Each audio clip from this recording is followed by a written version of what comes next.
Okay, let's kick it off. And if people are not joined, then they will join later on. We will also be sharing the recording publicly afterwards on our YouTube channel. So if you missed the beginning, then there will be plenty of time to join later on. But I want to welcome everyone and thank you for joining us today. So two things happened this summer that are worthwhile knowing a little bit more about in a European organization. So on June 3rd, the European Commission proposed CADA, the Cloud and AI Development Act, and on 12th of June, just 9 days later, the US invoked national security powers and cut access to a major AI model for every foreign national worldwide overnight. One event is the regulatory, then one is the operational, and together they are the reason that we're all here today. During the next 40 to 60 minutes, we will unpack what CADA really is and what it means for European organizations like yours and how we got to this point. I think we have all been to these kind of sessions where it's like feels like death by slides, and we don't want to do that today. We want to keep it as a conversation between two practitioners. So it's going to be more of a conversation. And if you guys come up with questions along the way, feel free to drop them in the Q&A box, and we will grab them as they come in. There's also an opportunity to email us afterwards because I know the feeling you click off something and then you remember all your great questions afterwards. So feel free to reach out if you have any questions after the session. Okay, but let's kick it off. So we don't really have a specific agenda. It's more in terms of like which questions is it that we're gonna be discussing today? So what is CADA? What does this mean for Europe? What does this mean for European organizations? And how did we actually end up here? And then what do we do now? I want to quickly introduce my two conversationalists. I don't want to call you presenters. So with me today, I have my really good colleague, Milad. He's our CPO here at Guardsix.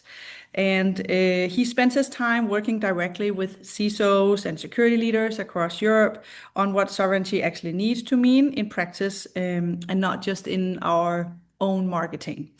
Welcome, Milad. And with me today, I also have Jeppe Engell, who's a senior advisor on cybersecurity and digitalization policy at DI, Danish Industry, the Confederation of Danish Industry. Jeppe advises Danish companies on cybersecurity strategy, governance, and supplier risk, and he's close to how this legislation is actually taking shape in Brussels. So welcome, Jeppe. Thank you. And before we kick off the conversation, I know some people are new to who Guardsix is. We are still also getting used to it a little bit. Before March this year, we were called Lockpoint, and that's probably how most of you guys will know us. Today, we're called Guardsix, and we safeguard society in a digital world. We are a proud European organization. We are headquartered in Copenhagen, and then we have teams across Europe and also a team in Nepal. We are privately held by European investors, and we are built around EU regulations, data protection, and sovereignty. And we work with MSSP organizations and lean security teams in regulated mid-market and municipalities, and then critical national infrastructure within energy, water, health, and transport. Let's wait until with that one. I want to stop share because I want you guys to be able to see who it is that you're talking to today. And then I forgot to introduce myself. My name is Gitte Gade. I work in Guardsix. I am a field marketing manager, and I support primarily our Nordic team with activities like this.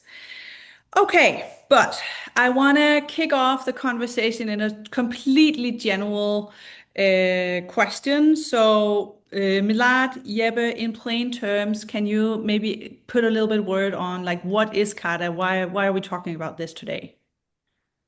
Sure. Want to go first, Jeppe? Yeah, yeah. First of all, I have trouble saying my own name in plain terms, so but I will try. No, but CADA is part of a tech sovereignty package. So, and this is one of the elements. And you need to frame what this regulation is trying to address to understand what it's actually trying to do. When it comes to storage, if we start there, 70% of storage providers are spread over three companies, and you all know them. Uh, Mostly with three letters or something that rhymes with Google is the way the world works. And that is increasingly becoming not a problem, but something that companies and regulators have had to address. That storage for consumers, but mostly companies, are spread over only three companies. That's one of the issues. The other issue this regulation tries to address is compute. And on when it comes to compute, in terms of training large language models and other issues where compute is the driving force. Although we have made investments in Europe, we have big trouble matching the compute power that is in need of what we call chips in daily talk, but what we will call microchips in other senses. It's the NVIDIA, AMD, or whatever company that has to deliver chips in order to be able to compute. And compute and storage is also storage is also called cloud. Is what CADA is trying to build a framework and make some solutions in order to address those issues. I don't know if you concur, Milad, but that's the less abstract way of framing the issues that this is trying to regulate. I agree with you, Jeppe. I think there's a lot of happenings on this. To me, like 50,000 feet and above, CADA is a wake-up call.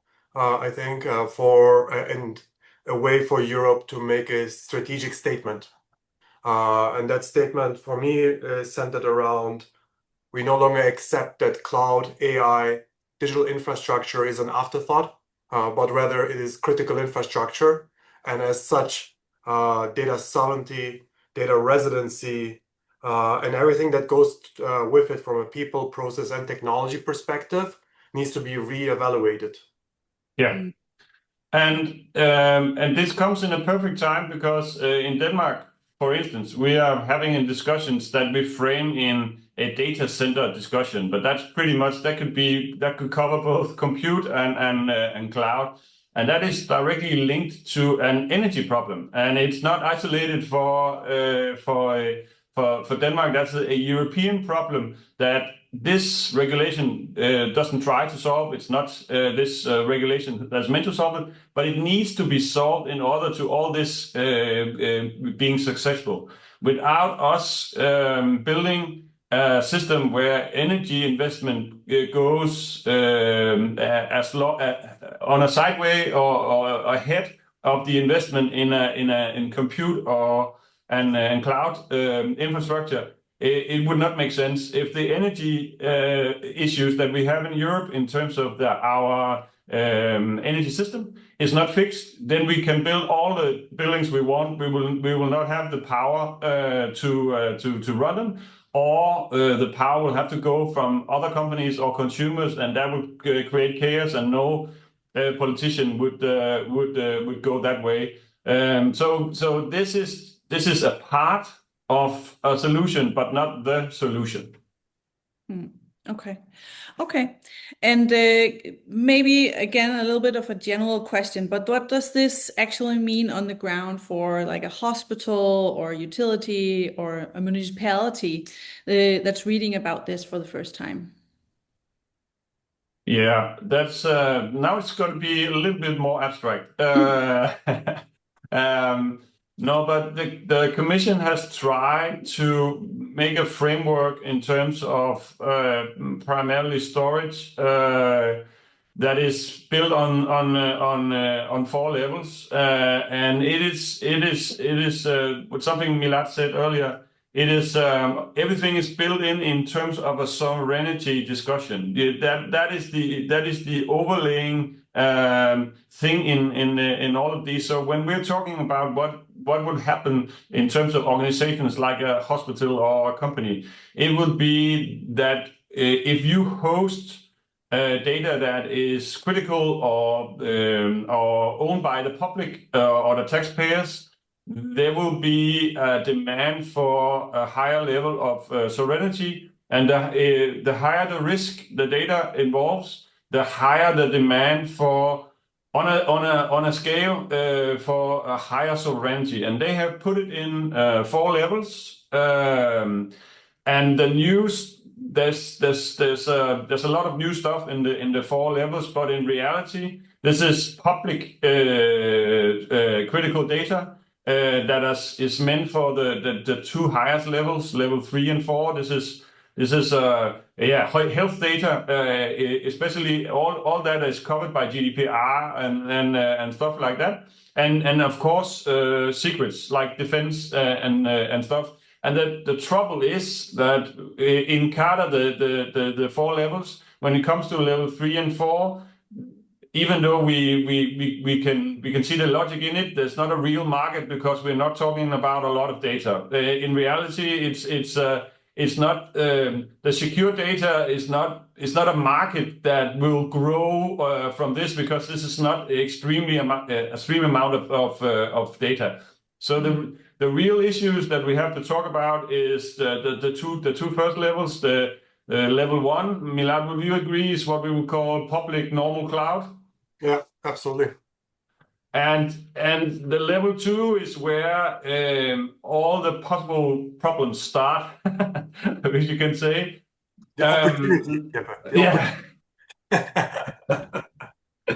Yeah. This is you will learn, maybe not a new word for you, but this is where the possibility for something we call a mission creep can start, because the level 2 is defined vaguely, and the jump from level 1 to level 2 actually is quite big. It seems like it's just a normal leap, but it's not. And I'm not capable of giving you an exact definition of what level 2 consists, and that itself is a problem. But there is a leap from the normal public cloud to both on the sovereignty and also on the security scale. And the Commission has chosen a wording where there's a lot of stuff that we actually can't see a definition of, that will maybe come later. I also have to say CADA is there's going to be some time before this comes into effect. But one of the issues is, what does the leap from level 1 to 2 consist? And what I mean by mission creep is that a lot of times when we make EU regulation or EU laws that become national laws, there is an intention in the beginning of the word. Here is public order, that is the chosen wording, that is meant probably in a logical and a sensible way to be able to adjust in time in terms of what goes on in the world, but it ends up being defined by those who start using it, and there's never been a discussion about how to define public order. And that means that there's a big chance that the mission that is involved in a level 2 storage will change and be defined by not lawmakers, but those who who needs a contract with a cloud provider because they are supposed to be level 2, and they defined in another scope the rules for level 2. So it's an uncertainty. I don't know if you agree, Milad. I think it's like, so if we like zoom out from CADA, right, and just in comparison to GDPR, like, and obviously the devil is in the detail, but if I think about GDPR, it helps us understand what type of data can be collected and how it is processed, right? I think CADA is the step before that, which is where is the data stored, right? And then how do we ensure that the folks that have access to that data, right, are the right people, are authorized to handle the data access and so on. Oversimplified, but just like I think 50,000 feet, it's pretty much where it's going. We just need to keep in mind, right, in comparison, GDPR is in effect. CADA is in proposal state. So things will still evolve, things will still change, right? And I think that's Jeppe, what you're also trying to say here, right? Has every aspect of every level been ironed out? Absolutely not. But I think it's fair to say that we know one thing, which is for certain. There is a regulation that is coming up in Europe, and the whole purpose of that is in order to elevate AI, compute, storage, digital infrastructure to be critical infrastructure, so that we get smarter on who has access to it and when. And we can also say that the other part of this regulation is also trying to speed up the development of the infrastructure. And that is something where people like Milad and I will often see the trouble and not the possibilities. And I'm sorry for being a cyber practitioner, but that's just the way we work. But in Europe, we are trying to create clusters of AI mega, not factories, but that.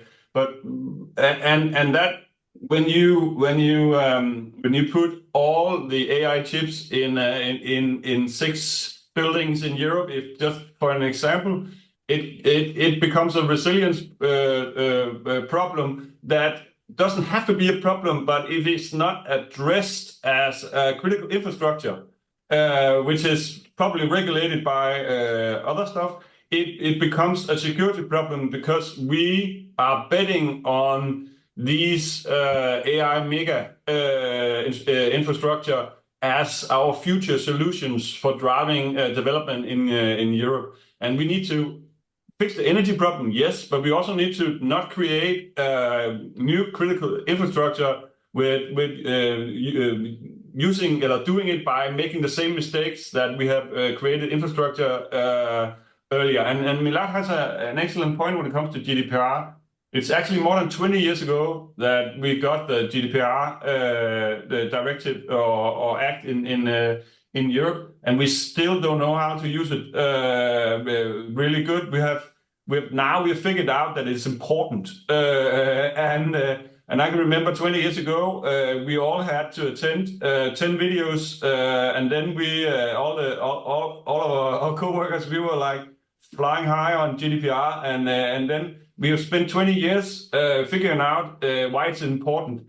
And then just to say that so many regulations is actually involved. NIS2, for instance, one of the reasons why we don't want private companies as such to be covered by CADA is that it's already regulated when it comes to storage because of NIS2, when it has to on a risk-based way. But now there's a sovereignty issue that kind of links the two acts together. So companies, also private companies in Europe, that are primarily regulated by NIS2 in this instance, they from now they don't have to consider the sovereignty, but I think CADA will somehow link into NIS2 in that way that the levels will also be important for a private company, even though they're not a subject to CADA, because it just inherits this way of thinking when it comes to NIS2. That's why private companies are not a subject to CADA and shouldn't be, because it's already regulated in other senses when it comes to storage of data. Absolutely, and I think part of that, like what I've been seeing in Europe in general, even before CADA proposal was announced, there is a growing interest on understanding where data is stored, where data is processed, who has access to it. I would say that over the last even just short term, like looking back 6 months, the amount of inquiries or engagements I have on this topic is continuously increasing. Folks are re-evaluating things like US vendors in their supply chain right now. And that was before CADA was even announced. I think that's a really good point, Milad. Can you maybe put a few words on why do you think how did we get here? Like, why are we here at this point? I think why we're here is because we had a big wake-up call with a lot of recent instances that happened on a geopolitical level. If we go back a little bit in time, and I'm going to park aside whether or not these are the right reasons, it's up to the politicians to figure out, right? But a government had restricted Kaspersky access to their customers overnight. We have countries that restrict Huawei to access certain markets. We had instance just recently with Anthropic that was forced to shut down their frontier models to be accessed outside the United States. And these things are just like increasingly happening. And to me, that means that for security leaders, there's an increasing risk of dependencies that you can't control. Reminds me, just yesterday I had a good conversation around something that's related to this. It's like a younger company that is running everything on one AI provider. And I just asked the question, so what if tomorrow, in that case, the US government were also to say that that model that you depend your entire business on across your sales functions, your revenue operations, all these things, has no access. You lost access and you had already that dependency and everything is built around it, right? And I think that's the type of conversations we will start having much more frequently. And it's not, to me, like the difference is with GDPR, we kind of knew, okay, we need to have an incident response plan. We need to be able to respond in 72 hours. We need to be able to collect consent. Like it was easier to prepare. With CADA, the difference to me is potentially it's not just like you're looking into technology, but you're looking into the architecture of how you build your business. And architecture should not change by a decision like every quarter. It should be an architecture that you can bet on for a longer duration of time. Yeah. Okay, that actually bridges me to another question for you. So, beyond the headlines, like what changes for a CISO and security leaders over like the next 12 to 24 months, as you see it? I think. Well, it's a question for Milad, but it's actually a good question. Depends on where you are CISO, but in terms of how busy you are. But I don't know if. But this is another part of risk, a new risk framework.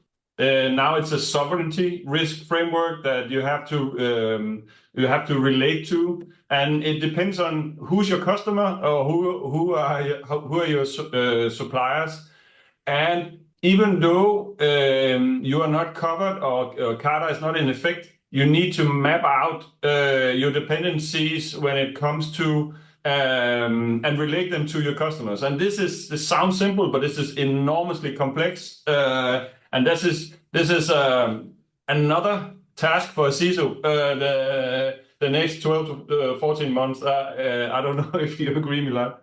Well, I think, like with CADA, a lot of people are looking at it probably as a future compliance exercise. And I think if you do that, you're missing the bigger picture. It boils down to like first principle. The job of a CISO is reduce risk.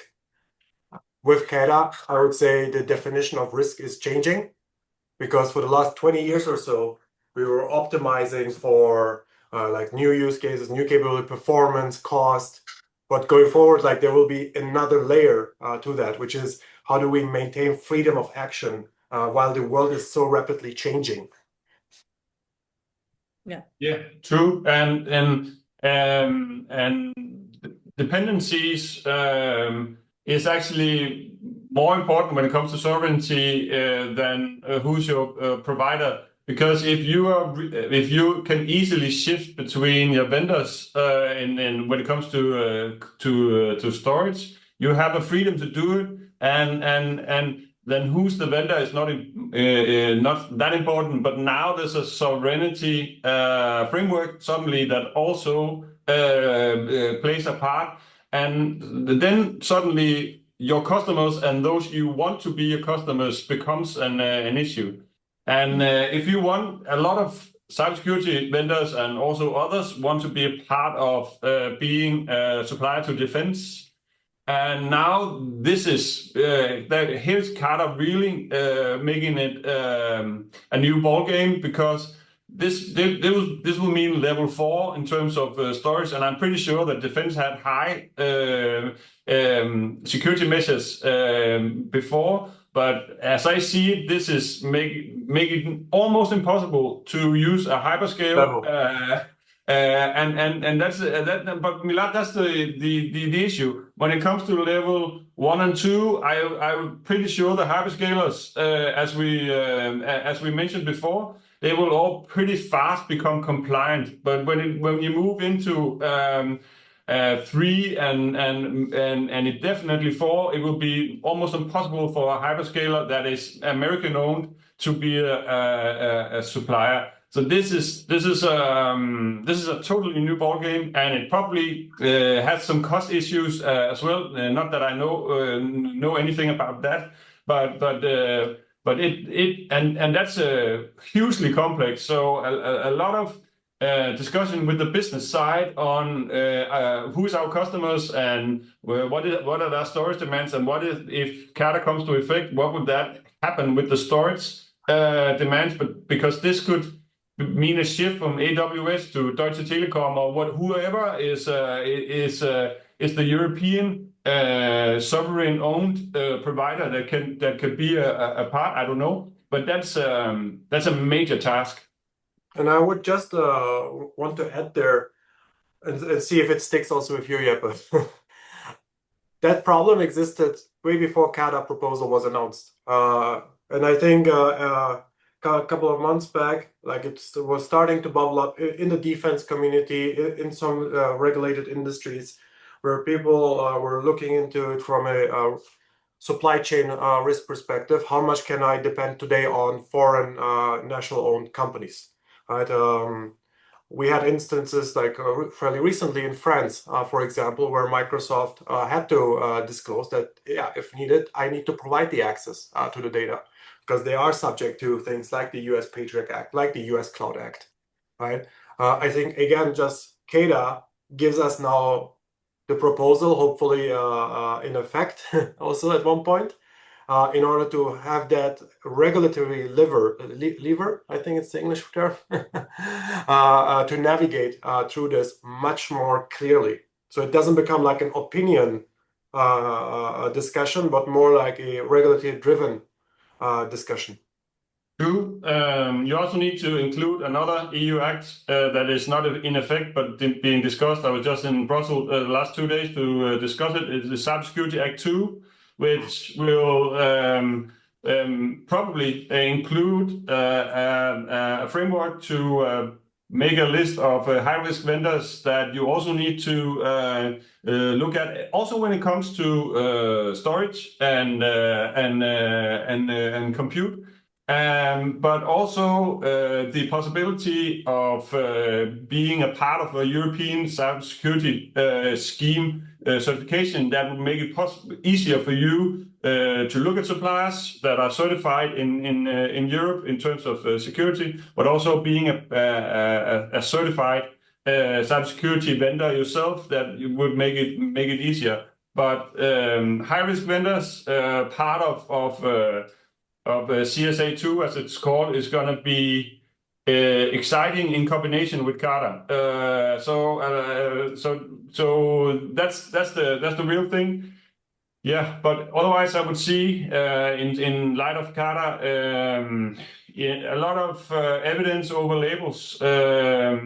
You need maybe a new framework in terms of documented controls on a lot of stuff because the new regulations would also mean that you have to prove that you have the evidence of the sovereignty, and that's I don't know how they will do that, but it's going to be exciting. And then there will be a lot of concentration and continuity risk management that is just obvious because now you are maybe chosen to use providers who are not in any sense a hyperscale. And I'm sorry, but that also constitutes risk measures that you have to look at. There is all hyperscalers also has some advantages when it comes to uptime and security, where the lesser advanced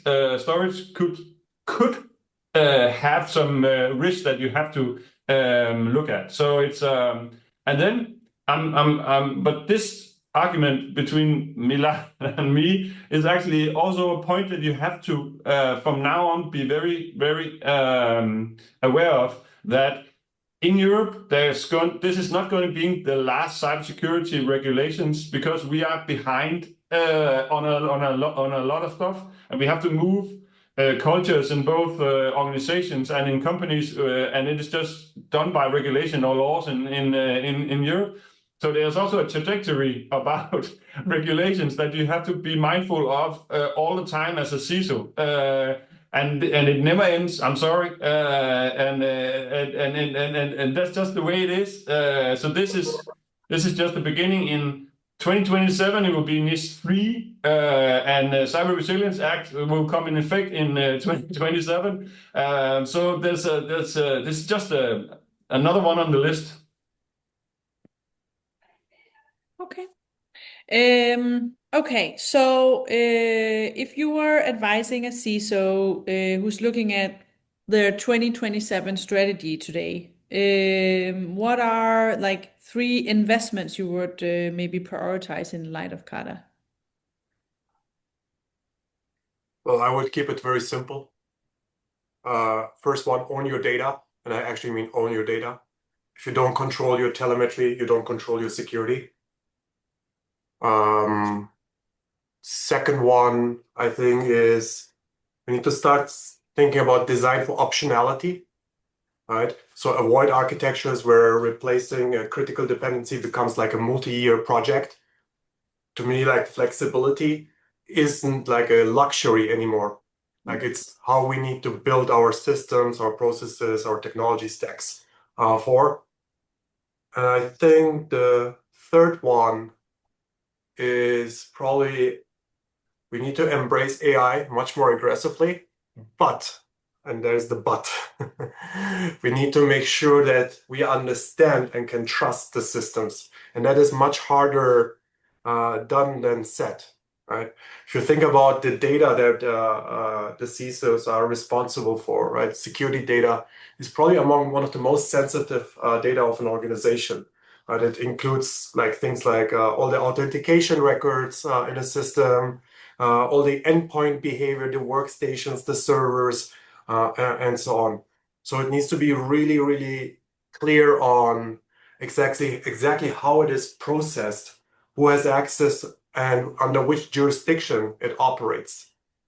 Yeah. And if I can add a number 4, very, very not that abstract. Just to also make a segue into what Guardsix actually does, but also to make a point about what's data.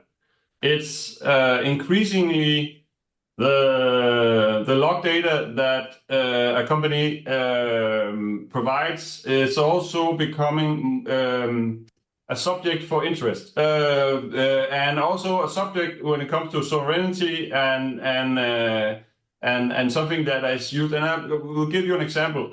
In Denmark, they have chosen to build a new monitoring network from the government, and they have chosen to use log data. First of all, Guardsix probably knows that better than me. Log data needs to be processed before a company would ever turn anything over. But it's also in near real time picture into what goes on in a company. So what we prior just looked at a lot of noise that we need to find something in. Now it's actually become really important data that the government is requesting. So also there is a sovereignty part when it comes to your competitors, who are mostly American-owned, processing what we now see as very sensitive data, because that's somewhat of a view into a company. We also need, as a CISO, to look at what the data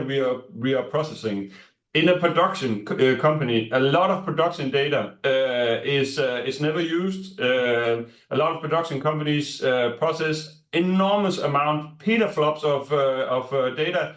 Sometimes quality controls is made on very small parts of it, but this, if we have the right compute and the right storage, could actually probably turn out to be used in some sense. But this is also a production data is not encrypted with the RSA and whatever. There's all kinds of data that we have to look into also with the scope of sovereignty, but we have not had a great interest in before. And I think it's a segue into the product that you make, that we need to also look at all the data that we don't look at. We look at our company data and customer data and the data on our communications, but there's so much more data that we need to look into, also with the scope of sovereignty. Yeah. Okay. Then to you, Jeppe, so if the CADA's assurance levels are meant to be more risk-based and proportional, what would stop like level 2 from gradually becoming the de facto minimum standard across the public sector over time? Yeah, and that's actually, I addressed it a little bit. That's one of my fears, not mine, but Danish Industry's fears about this mission creep, and I know it's difficult because you want to create laws that are flexible so they can develop in time. Because as all of you know, the threats that we have to respond to change all the time. So making legislation that are locked in on whatever is not possible. On the other hand, we also need to make sure that what's the intention in the law doesn't evolve in a way that we can't control over time. That's happened again and again and again and again and again.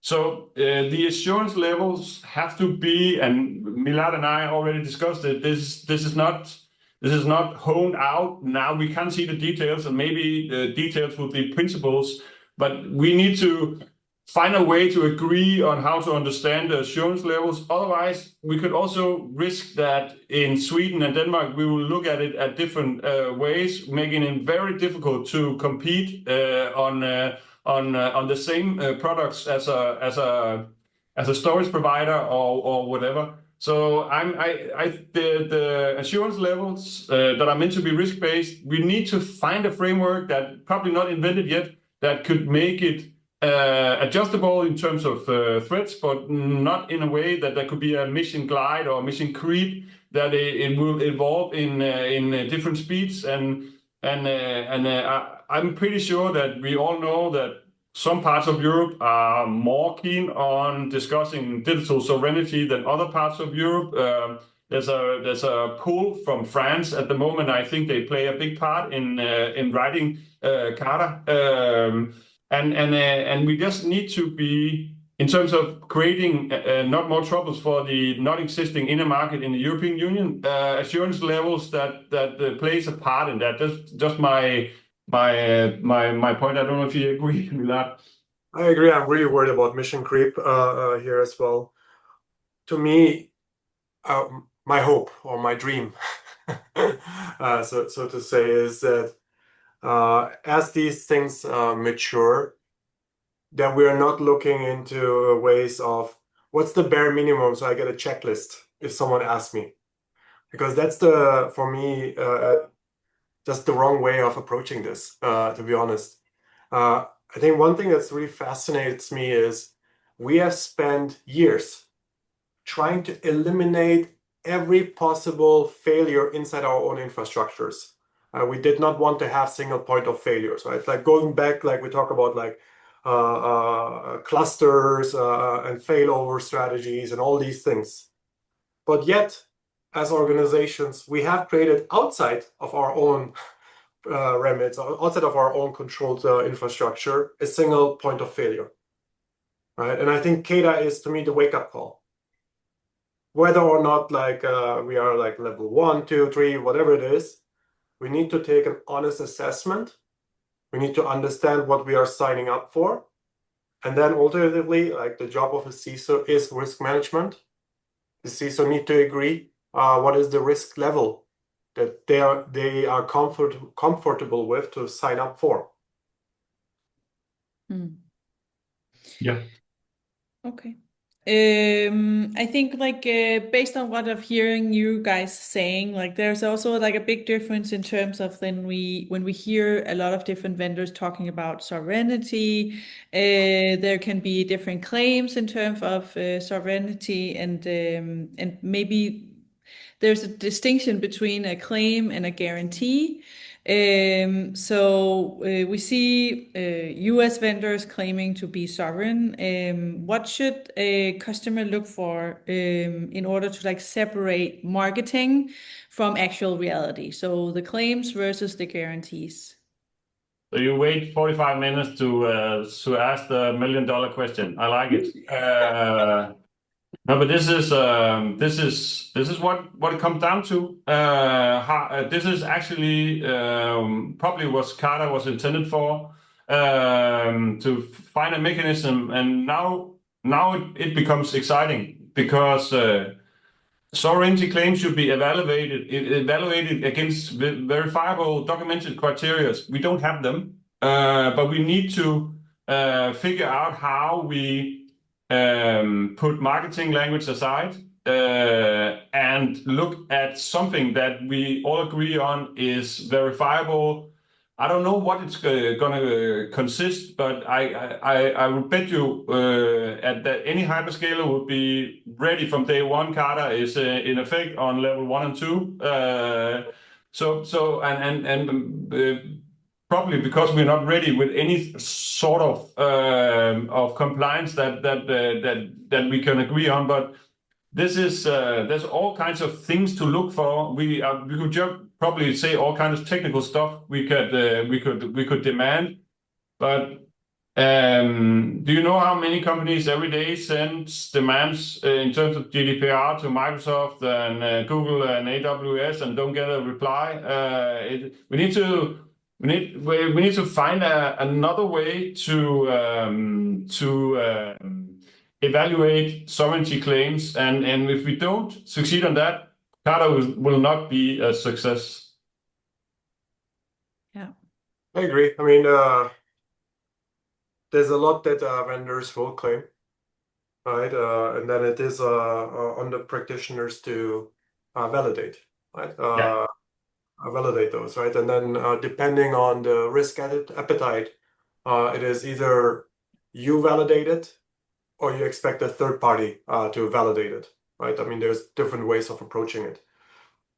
Yeah, but it's also here where the practitioners and the politicians clash, because we could probably ask some of our experts on standards to make whatever standard that could probably constitute a verifiable sovereignty, but that would take years to make. We don't have years. That's also the trouble with cyber resilience acts. They've now realized that making standards takes a lot of time.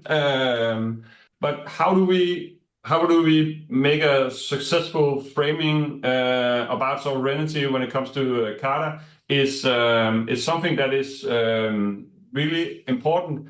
And I think geography is not good enough. We need to go a lot of layers under that, or less abstract.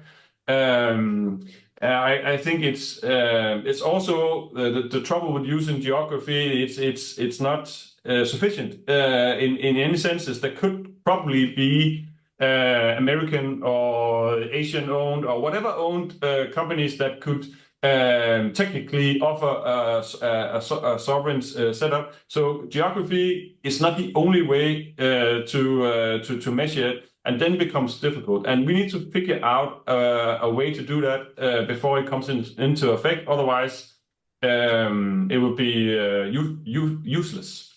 Yeah, I guess there's like a few like simple questions, right? Like I think that even today we just should start asking as we are evaluating different technology partners. One is around, where is my data processed? Who has administrative access to that data?